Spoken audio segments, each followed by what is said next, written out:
Il faut comprendre où on en est dans cette guerre qui dure depuis 11 mois. Les Russes attaquent le 24 février, ils sont tout de suite battus. Dès le mois de mars, ils ont perdu leur objectif central, qui était de prendre le pouvoir à Kiev, donc de prendre l'Ukraine. Raté. Ils sont obligés de se replier. Jusque-là, les Américains n'interviennent pas et même disent « je ne veux pas intervenir, je ferai que des sanctions économiques ». Ils ne livrent que quelques missiles anti-chars au début de la guerre. Quand même. Et bien sûr, le renseignement qui était essentiel. Ensuite, on arrive à l'été. À partir du mois d'avril, les Américains mettent énormément de moyens, et notamment ce qu'on appelle les HIMARS, c'est-à-dire des lance-roquettes extrêmement précis, guidés par satellite, qui tirent jusqu'à 60 km. Nous, on livre des Césars, et c'est cette artillerie à longue portée qui va permettre l'offensive réussie sur le nord, c'est-à-dire la région de Kharkiv, et sur Kherson. Donc, les Ukrainiens regagnent du terrain. Depuis 2 mois, les choses changent.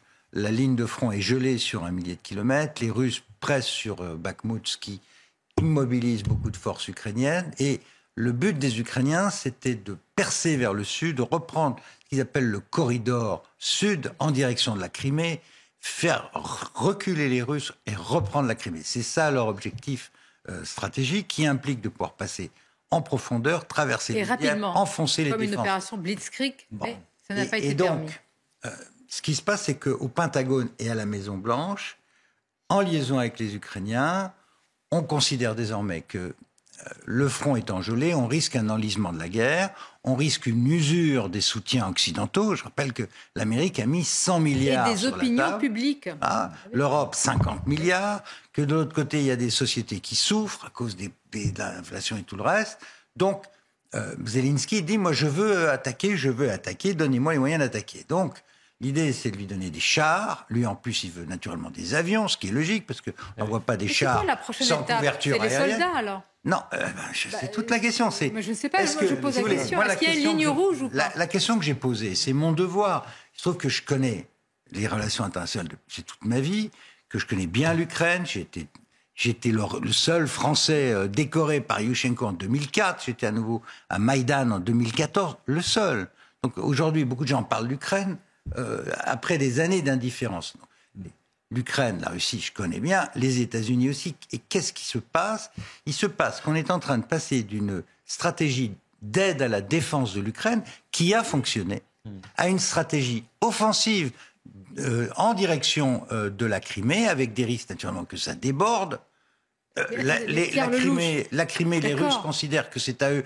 En vérité, ça n'a jamais été ukrainien, c'était tatar, turc, pris par Catherine II, et rattaché artificiellement, pour des raisons administratives, par Khrouchtchev en 1954. Mais la Crimée, ça n'a jamais été ukrainien. Mais dites-moi, le président Biden le sait, ce que vous dites. Le chancelier allemand le sait. Donc, c'est bien, ils sont d'accord avec cette nouvelle stratégie. Alors, Scholz et la moitié de l'opinion allemande étaient très réservés. Pourquoi ? Parce que la dernière fois qu'il y a eu des chars allemands dans cette zone, il y a eu la grande bataille de Kursk, il y a eu 5 batailles de chars. 6 000 chars, 4 000 avions, 2 millions de soldats. Ça a été une hécatombe, les guerres en 1943. Avec les Allemands, le front de l'Est, c'est dans leur... Bien sûr, c'est un traumatisme. Quant à Biden, lui, continue à répéter qu'il ne veut pas de Troisième Guerre mondiale.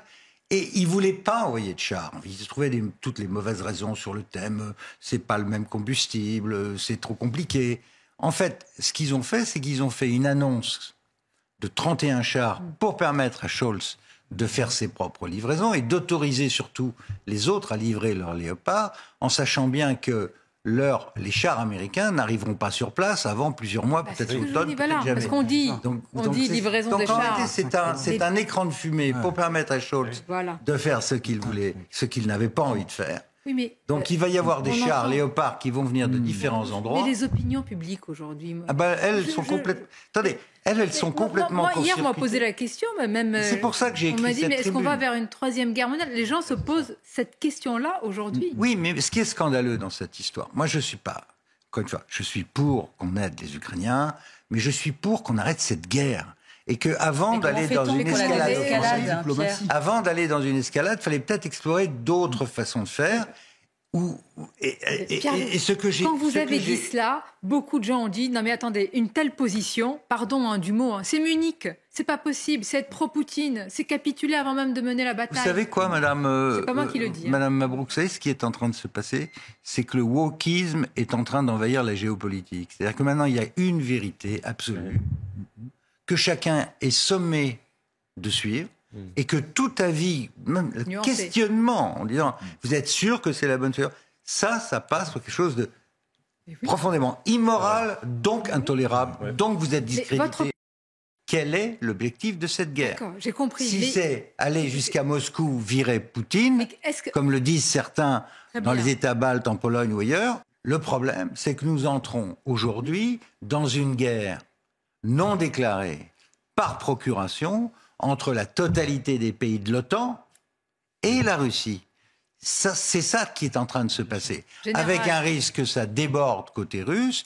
Alors, il peut se passer 3 choses. 1, ça échoue, l'offensive ukrainienne, avec 100 ou 150 chars ou 200 chars, ne suffit pas à percer les défenses russes. Auquel cas, ça va s'enliser à nouveau et les Russes s'en sortiront renforcés. Il y aura peut-être une négociation à ce moment-là. On verra ça d'ici l'été. Deuxième hypothèse, la percée réussit.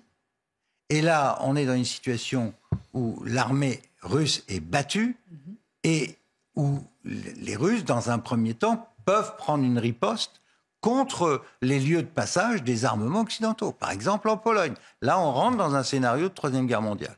Et il y a un troisième scénario qui est pire encore. L'armée russe s'effondre. Il y a un risque de changement de régime à Moscou. Et là, il passe aux armes non conventionnelles, c'est-à-dire chimiques ou nucléaires, comme le prévoit la doctrine militaire russe et comme l'ont indiqué les responsables russes. Alors, on peut penser, si on applique la théorie du wokisme, que ce que je viens de dire, c'est rien du tout, ça n'existe pas, ça ne se produira pas. Et donc, ce que vous dites, monsieur, c'est pour faire peur, et donc circuler, il n'y a rien à voir. Ou bien on peut penser, et c'est le rôle du chef d'État, qu'il y a une possibilité que ça dérape et que l'engrenage nous amène dans une situation de ce genre. Moi, je veux simplement rappeler que le général de Gaulle, quand il a doté la France d'une puissance nucléaire, et il y a 4 puissances nucléaires dans cette affaire, nous, les Russes, les Anglais et les Américains, l'obsession du général de Gaulle, c'était de ne pas être entraîné dans un conflit qu'on ne contrôlerait pas.